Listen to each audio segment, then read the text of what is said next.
They say the Ozarks never forget. The valleys may fill with mist, and the trees may fall and rot, but the soil remembers every sin buried beneath it. In the summer of 1877, the valley south of Salem, Missouri, was quiet, too quiet for a place once drenched in blood. Folks still whispered the name, though never above a murmur, the Alden family, a name that should have been wiped from memory, but somehow clung to the land like a stain that no sermon could wash away. What began as a story of faith and fortune ended in silence, sealed behind shuttered windows and an empty church that no one dared to reclaim. The last record of their existence was a marriage certificate. Elias Alden and Clara Mee Winslow, June 3, 1877. After that, no one in town wrote another word about them. It was as if the ink itself refused to remember. The Aldens came from Tennessee, prosperous traders, pious folk on the surface. But those who met Elias said there was something hollow behind his eyes, as if he carried a hunger not meant for this world.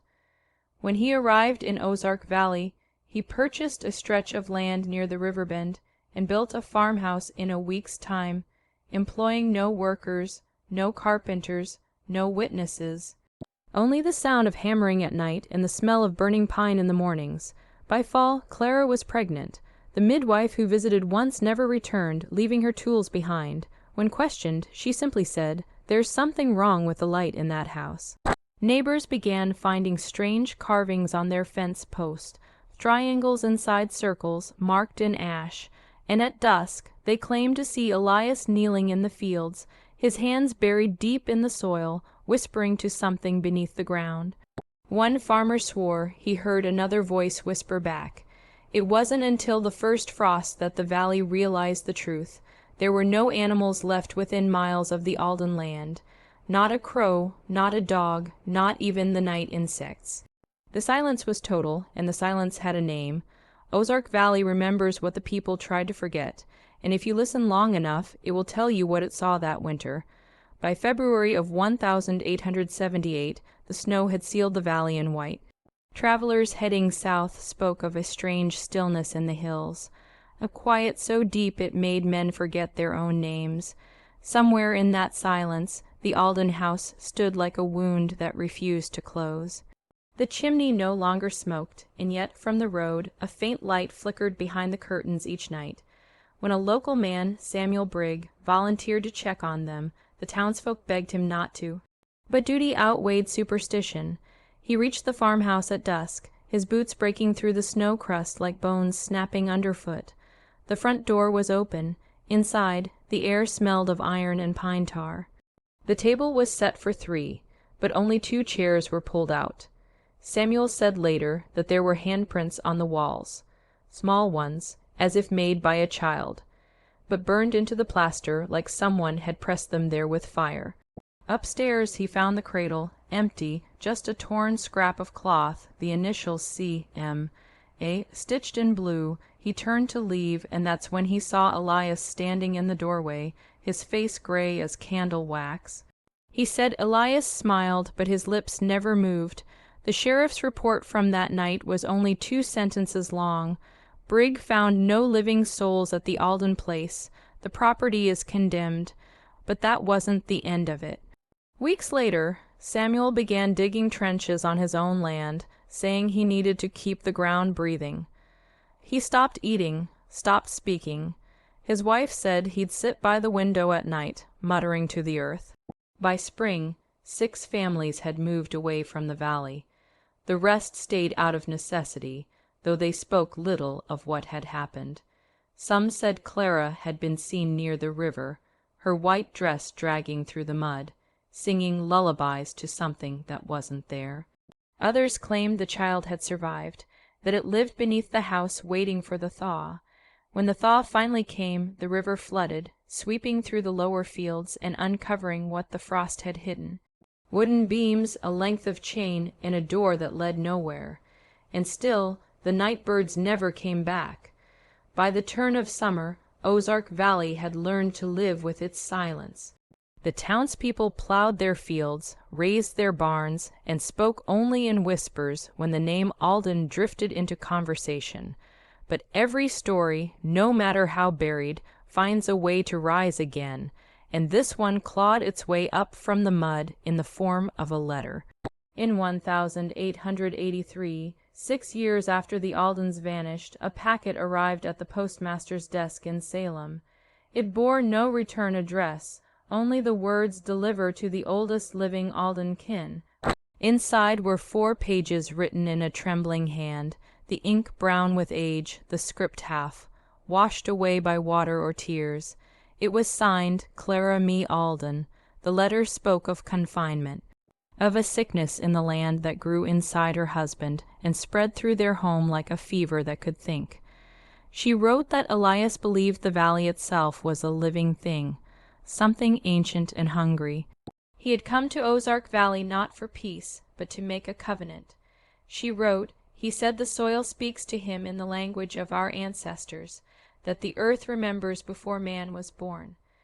She described nights when the walls would breathe and the lamps would go out all at once.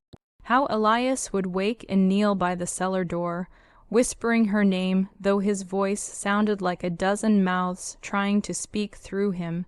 And the child, the one she carried, she said it moved too soon. It kicked before it had form. She said it dreamed before it was born. The last line of the letter was scrawled across the page, as if written in panic. If anyone finds this, do not look for the child.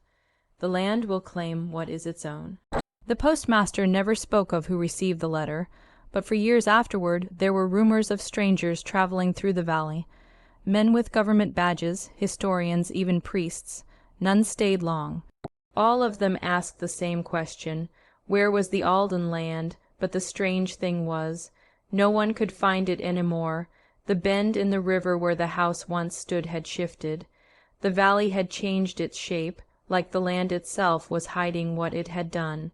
And maybe it was. By the early 1900s, what was left of Ozark Valley had been consumed by forest. A few fence posts remained, gray in halves, wallowed by moss, but the road that once led to the Alden farm was gone, folded into the landscape as if it had never existed. Old timers who'd been children in 1008, 177, claimed they could still hear the faint sound of a baby crying on quiet nights, carried through the pines like a wind that had lost its way home. Most dismissed it as folklore, but one man refused to. His name was Reverend Marrow. He arrived in 1904, saying God had sent him to cleanse the land of its curse. He built a small mission near the old river crossing, using wood from the surrounding forest. Locals warned him not to dig too deep into the soil, but he ignored them.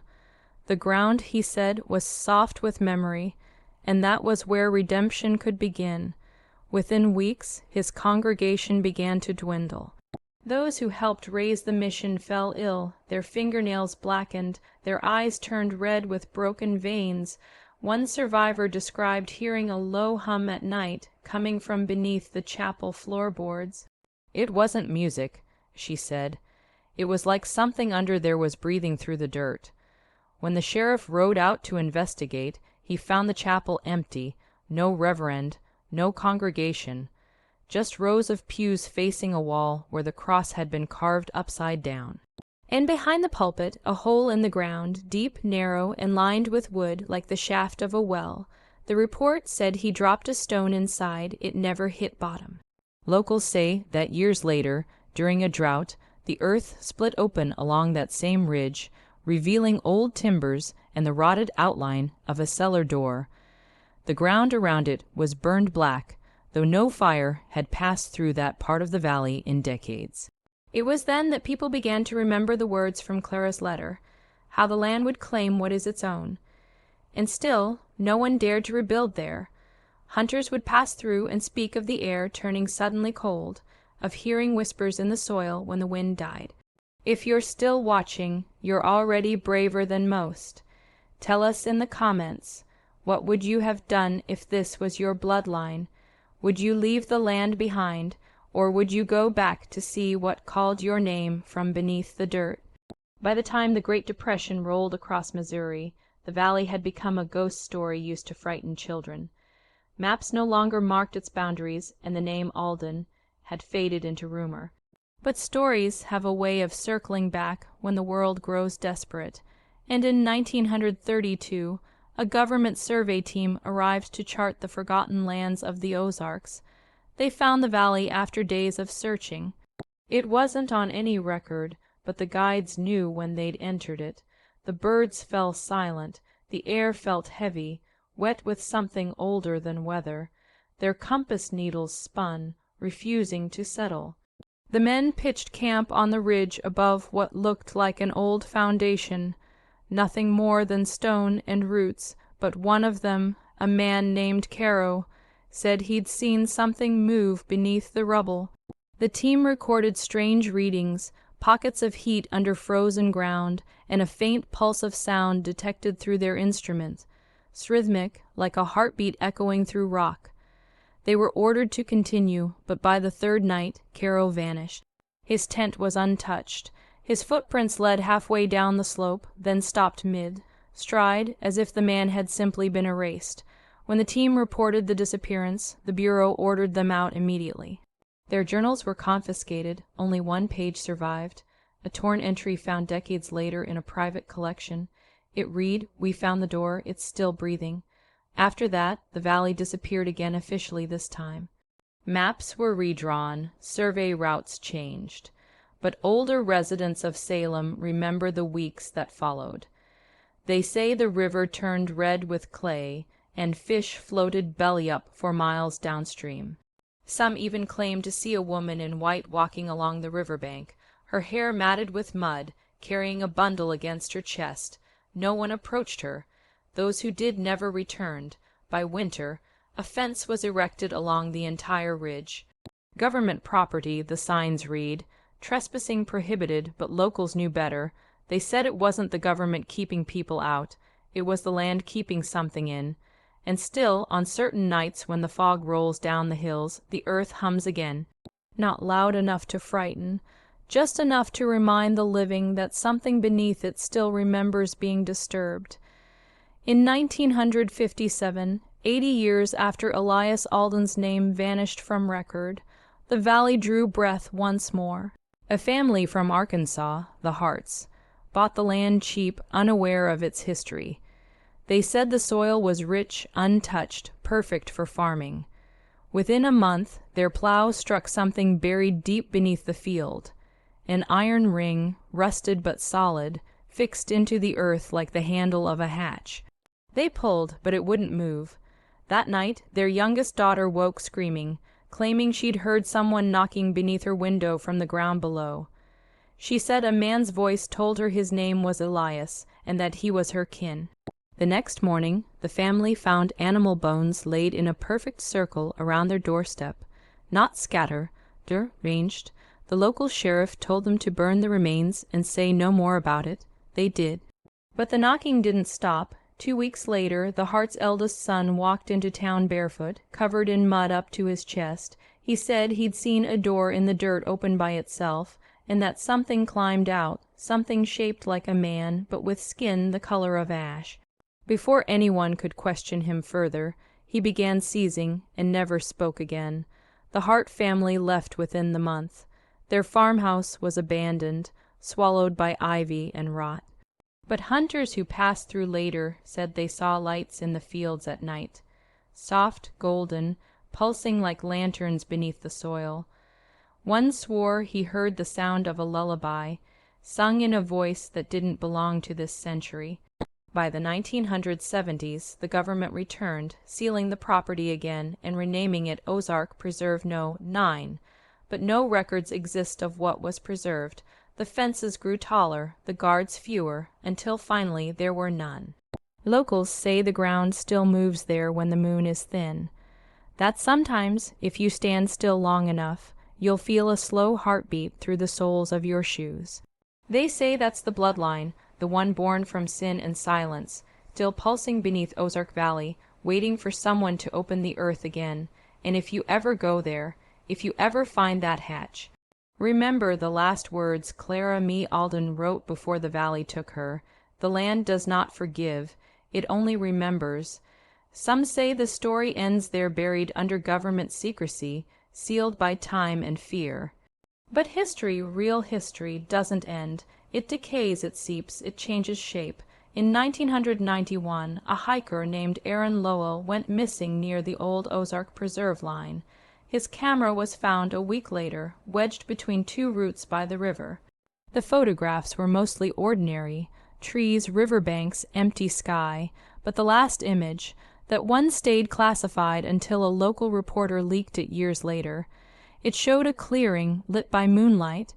In the center stood what looked like an old wooden door, half buried in the dirt, with something dark and wet creeping out from underneath.